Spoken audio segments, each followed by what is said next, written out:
বিদ্যুৎ সংকটে সন্ধ্যায় প্রধানমন্ত্রী গাড়িবহরে হামলা, তারেক রহমানকে তেলের মধ্যে চুবাইতে চায় সাধারণ জনগণ।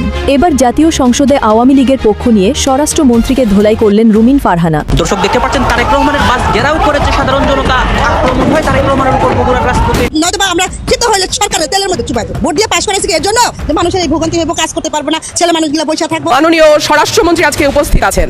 উনি একবার না দুইবার না কয়েক দফা আমাদেরকে আশ্বস্ত করেছিলেন বাংলাদেশে আর মবের কালচার হবে না, কিন্তু আমরা দেখলাম একটির পর একটি জায়গায় মবের ঘটনা ঘটেই চলেছে। প্রিয় দর্শক, ব্রেকিং নিউজ এইমাত্র পাওয়া খবর নিয়ে হাজির হলাম গরম বাংলা সংবাদে। দর্শক, সংবাদ শিরোনাম দেখে বুঝতে পারছেন কতটা গুরুত্বপূর্ণ চাঞ্চল্যকর সংবাদ দেখতে চলেছেন। দর্শক, মধ্যপ্রাচ্যের সংঘাতের উত্তাপ থেকে বাদ পড়ে নাই বাংলাদেশও। তারই ধারাবাহিকতা সংকট মোকাবেলায় বাংলাদেশে চলছে নানামুখী পদক্ষেপ। দর্শক, বগুড়ায় প্রধানমন্ত্রী গাড়িবহরে হামলার বিস্তারিত দেখতে ভিডিওটি লাইক দিয়ে সঙ্গে থাকুন।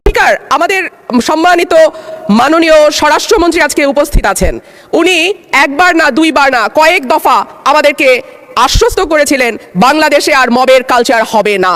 উনি আমাদেরকে আশ্বস্ত করেছিলেন বাংলাদেশে বিচারহীনতার সংস্কৃতি হবে না। উনি আশ্বস্ত করেছিলেন বাংলাদেশের মানুষ ন্যায় বিচার পাবে, কিন্তু আমরা দেখলাম একটির পর একটি জায়গায় মবের ঘটনা ঘটেই চলেছে। গত 2 মাস ধরে আমরা মবের সংস্কৃতি দেখলাম। কুষ্টিয়ায় একজন কথিত পীরকে পিটিয়ে মারা হয়েছে কিছুদিন আগে। মাননীয় স্পিকার, মানুষ যখন ন্যায় বিচার পায় না তখনই এইরকম সংস্কৃতির বাড়ে এবং মানুষ এই ধরনের সংস্কৃতিতে জড়িয়ে যায়। ব্রাহ্মণবাড়িয়া 2 আসন থেকে নির্বাচিত মাননীয় সদস্য রুমিন ফারহানা, আপনার সময় 2 মিনিট। Notice number 878। ধন্যবাদ। মাননীয় স্পিকার, আপনাকে ধন্যবাদ।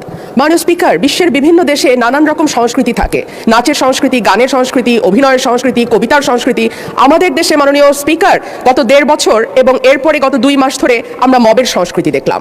আমরা দেখলাম বাংলাদেশ ব্যাংকের গভর্নরকে মব করে সরানো হয়েছে, আমরা দেখলাম বাসসের প্রধানকে মব করা হয়েছে, বরিশাল আদালতের প্রাঙ্গণে মব হয়েছে, সুপ্রিম কোর্ট লয়ার্স রুমে মব হয়েছে, ডেইলি স্টার প্রথম আলো ভাঙা হয়েছে, চট্টগ্রামে 1.5 বছর আগে নেচে গেয়ে নাচ এবং গানের মাধ্যমে মব তৈরি করে ছিনতাইকারী সন্দেহে পিটিয়ে মারা হয়েছে।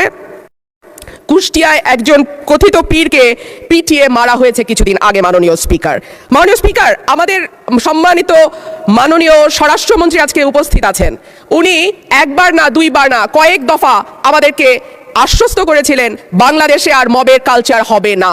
উনি আমাদেরকে আশ্বস্ত করেছিলেন বাংলাদেশে বিচারহীনতার সংস্কৃতি হবে না। উনি আশ্বস্ত করেছিলেন বাংলাদেশের মানুষ ন্যায় বিচার পাবে, কিন্তু আমরা দেখলাম একটির পর একটি জায়গায় মবের ঘটনা ঘটেই চলেছে। আজকে আমাদের স্বরাষ্ট্রমন্ত্রী উপস্থিত আছেন, আমি ওনার দৃষ্টি আকর্ষণ করে বলি, আজকে মাননীয় প্রধানমন্ত্রীও একই ধরনের কথা বলেছেন। মানুষ যখন ন্যায় বিচার পায় না তখনই এইরকম সংস্কৃতির বাড়ে এবং মানুষ এই ধরনের সংস্কৃতিতে জড়িয়ে যায়। মানুষের মধ্যে হতাশা আছে, মানুষের মধ্যে ক্ষোভ আছে, মানুষের মধ্যে তীব্র বৈষম্য আছে এবং সর্বোপরি আছে দৃষ্টান্তমূলক শাস্তির অভাব। গত 1.5 বছর আগে চট্টগ্রামে মব করে যেই লোকটিকে পিটিয়ে মারা হয়েছিল তার বিচার এখন পর্যন্ত হয়নি। মাননীয় স্পিকার, নয়তো আমরা ক্ষিপ্ত হলে সরকারের তেলের মধ্যে চুবাই দেব। ভোট দিয়ে পাশ করেছি এর জন্য যে মানুষের এই ভোগান্তি হয়ে কাজ করতে পারবে না, ছেলে মানুষগুলো বসে থাকবো।